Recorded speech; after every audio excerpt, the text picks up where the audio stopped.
And finally, new rule. Someone needs to tell the people who block traffic in the name of a cause, no one likes you. And you're probably hurting your cause.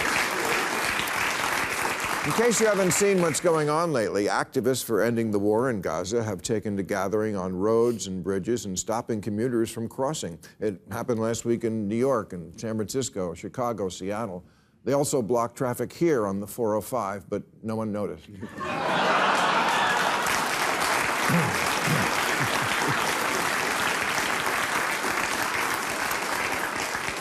What they did notice was this, that you have to be pretty dumb to think that the way to bring people around to your point of view is to make them late to pick up their kids from daycare.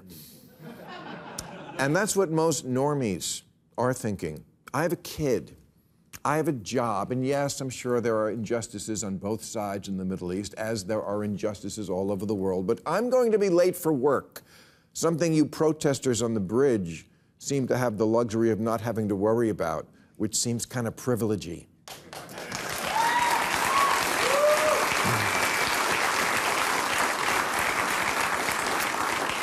You can glue your hands to the street because your hands don't have to do any work today.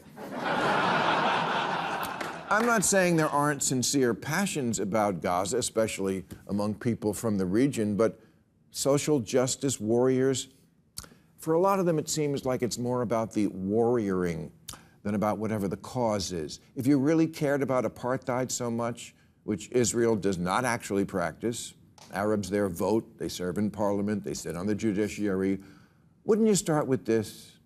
With the hundreds of millions of women in the world who live under a true apartheid, a gender apartheid of the most brutal kind? I'll wait.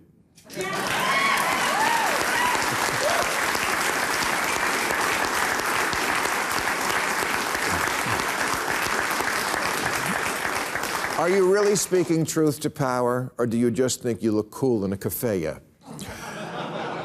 Which is really just the new Che Guevara t-shirt. Another historical figure you never researched, and so think is a hero, but was actually a sadistic, racist monster fighting for communism, the worst form of government ever. But these are small matters.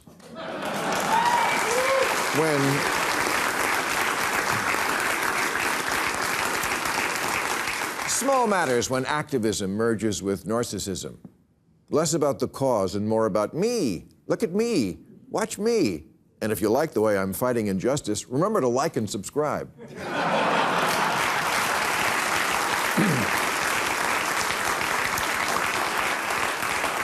In February, a sad, confused man even lit himself on fire in front of the Israeli embassy, and in his last Facebook post, he said, "Many of us like to ask ourselves, what would I do if I was alive during slavery?" Interesting cocktail question, sir, and I guess the right answer is kill myself.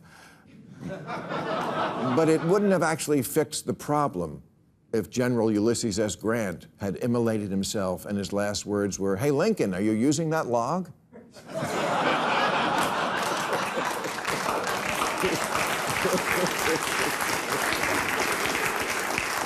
And then last week, another sad, confused man set himself on fire at the Trump trial in New York. So you can tell yourself you're a martyr for the Palestinian cause, but it's a lot less special when the next guy does it for Stormy Daniels.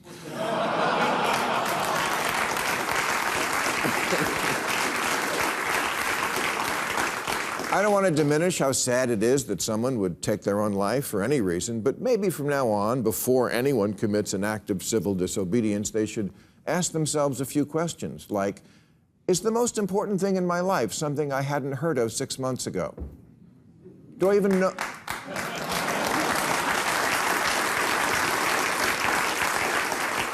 Do I even know what the fuck I'm talking about?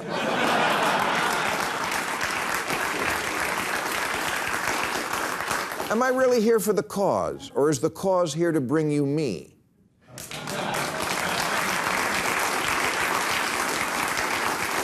Hey, if it makes you feel good to cosplay as revolutionaries, knock yourself out, burn yourself out. Just don't drag Gaza into it. Also, throwing stuff on paintings is just stupid.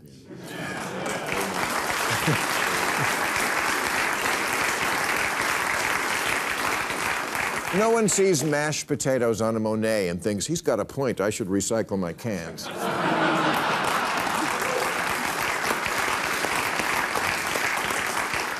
Last week, Google employees staged a sit-in to protest their company doing business with Israel. Their T-shirt said, Googlers against genocide, but they could have just as well said, look at me, see me. And Google did see them to the door.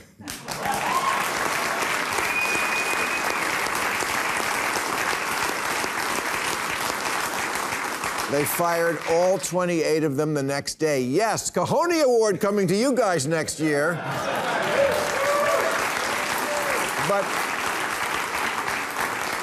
maybe the question that today's protester needs to ask themselves more than any other is, why do I care so much about this particular cause? North Korea starves its people. China puts them in concentration camps. Myanmar brutalizes the Rohingya. Boko Haram kidnaps whole villages of women. The president of Burundi says gays should be stoned to death because they, quote, deserve it. Nothing? Ukraine? Maybe if these Google employees had the slightest idea what kind of fundamentalist, oppressive assholes they're supporting, Hamas, the Houthis, Hezbollah, the Iranian Revolutionary Guard, they might take it a little easier on the world's greatest monster, Genocide Joe. Genocide, by the way, is when you want to wipe out an entire people.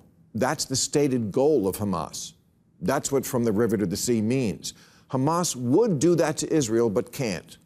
Israel could do that to them, but doesn't. And you know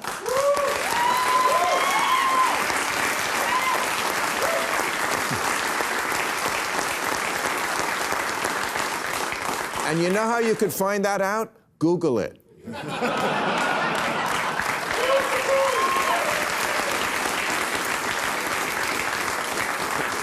And not to rub it in, but you know who all this posturing for a cause reminds me of?